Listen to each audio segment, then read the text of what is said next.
Greetings, my magnificent ones. Sue Paulson here, your magnificence mentor. Welcome to Heaven on Earth. When I was growing up, I got two distinct messages from my dad through not only what he said, but what I observed him to do. They were good messages, I think, and have stood me quite well throughout my life. One of them was to never give up. If you had your eyes set on some kind of target, you never gave up. And then, of course, the other part was the second thing was to do whatever it takes to achieve your dreams. My dad had big dreams, and I watched him work so hard. He struggled, he sweated, he never gave up. He just forged ahead. It was admirable when he achieved each of those dreams that he had, but it came at a big cost. So lately, I've been thinking about the high cost of sacrifice, the high cost of struggle. And it causes me to wonder if all of that is really necessary. Now, there's no question on the hero's journey, if you're faced with insurmountable odds and you slog through and you win out and gain what you wanted to gain, there's nothing quite like that thrill of victory. I get it. And I've had that happen with me where it looked like an impossible thing that I was going to be able to accomplish. And then I achieved it and I'm going, wow, I did that. And I patted myself on the back for all the blood, sweat, and tears that went into that whole adventure. Well, I'm at the stage of life now where I'm looking at it and I'm saying, did it need to be that hard? I thought it did. I imagined that it did. I saw everybody else doing a similar kind of thing. But did it really need to be that hard? So that was one thing that occurred to me. And then the other thing that occurred to me is, what price do we pay when we have this, I call it come hell or high water approach to getting what we want in life, that no matter what, I'm going to get that. It's that warrior mode that I talk about in the Magnificence Matrix, where we, pull out our sword and we're prepared to do battle, and nobody's getting in our way, and we're just going to, slash and burn until we get where we want to go. Well, certainly I watched my dad against big odds struggle through that at the cost of his health, to the point where he didn't realize one of his big dreams by himself, because he was so focused on the end that he wanted to achieve that he sacrificed his health. And I thought, wow. And of course, along the way, he sacrificed time with his family. He sacrificed any joy and pleasure that he might have got out of life had he just backed up and said, let's not get quite so focused on or try to force whatever he wanted to happen. And I mean, maybe it wouldn't have turned out any differently if he had softened his approach or taken longer to get there or whatever. I don't know that. I just know that the price he paid was really high. Cost him in terms of where he wanted to go, where he just had to flat out check out for a while because his health wouldn't carry him through. So, and I've certainly experienced that in my own life, where I ignored my own health because I was too busy focused on other things. And I paid a big price for it. So I guess what I want to just share with you today is the possibility that we don't need to use so much force. We don't need to force the issue or force things to happen. I mean, we can't really anyway. I mean, have you ever tried to force yourself to go on a diet?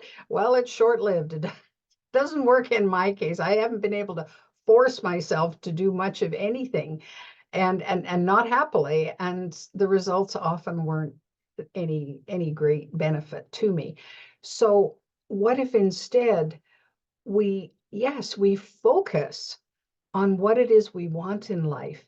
And we do our part to learn how to do it. And sometimes it feels like a big struggle because if it's something we never did before, well, we don't know how. And so there's maybe some practice that goes into it and some mistakes that come along the way, that obstacles and roadblocks that are there for us to overcome. But there's also a time when it's good to just step back and say, is there an easier, better way to do this than what I'm currently focused on? Because let's face it, we can have tunnel vision and say, well, this is the only way I learned how to do it. And so this is the way it has to be.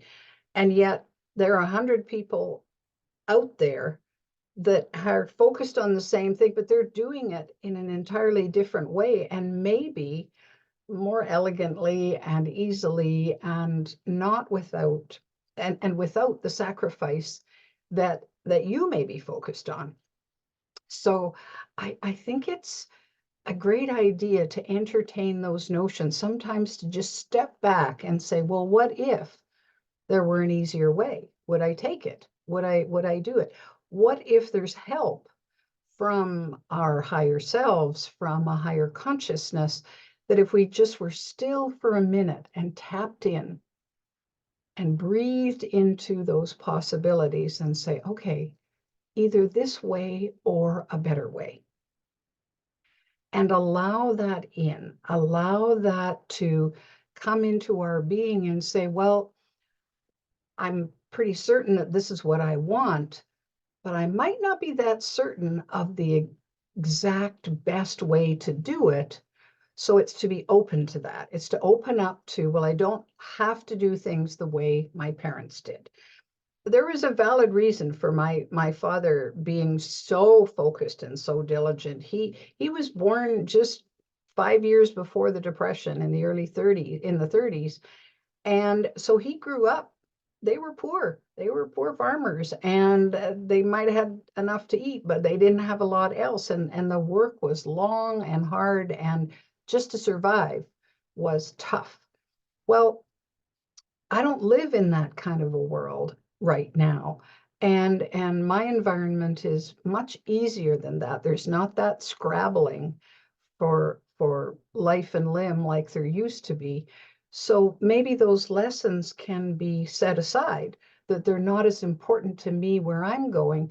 Yes, I want to have the focus to go for my dreams. And it has served me well to not give up on them. Absolutely.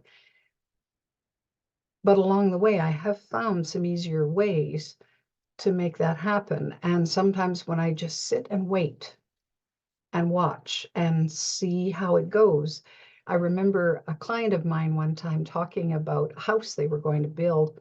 And so I was asking him about the progress of his house. And he said, well, we've put it on hold for a little while. And about 6 months later, I was chatting with him again. I'd gone back to do some more work for them. And I said, oh, what happened with your house? And he said, it was the best thing ever to have delayed on that plan, because in the 6 months that we didn't do anything about it, my mother-in-law needed more help, and she was going to come to live with us. So then we built into the plan a mother-in-law suite, so she would have a place to stay. Well, he hadn't known that that was going to happen when they started on the plans, and they'd had a bunch of problems and challenges initially. So he just stepped back from it and said, okay, something's not right here. Let's just leave this for the time being and see what happens. Well, it turned out to be really the best solution all around when they finally did complete the house. So it's things like that prove to me that sometimes stepping back and considering other possibilities, or just waiting for the stars and the planets to align, that's what can help us move more towards our goals and what we most desire in life. And then of course we can experience that little bit of heaven on earth as we do that, because we don't have to feel that it's all on our shoulders, that it's all up to us, that there is help out there. And if we're open to receiving it, then we're not in that come hell or high water kind of focus. So that's my challenge for you today as you venture out into whatever you're doing and whatever dreams and goals you want to achieve, is to think about incorporating or asking for the easier way, the way that is less struggle, less sacrifice, maybe even a little less effort to make it all unfold and happen for you. If you're enjoying the Heaven on Earth series, you can also go to the Magnificence Lab. So that's magnificencelab.org. We have a bunch of podcasts on there that Chris Angel and I have done where we're exploring the concepts of creating heaven on earth, the concepts of our own magnificence and how to go about doing that. So I invite you to join. And if you'd like to play with us in my monthly workshop, the first Monday of the month, I'm doing free workshops, 90 minutes online, where you can enroll, register at magnificencelab.org/workshop. And we're running a series right now called Pathways to Magnificence. So the next one is coming up on April the 1st, so Easter Monday. So I'd love you to join me on that and we can play some more. In the meantime, take good care.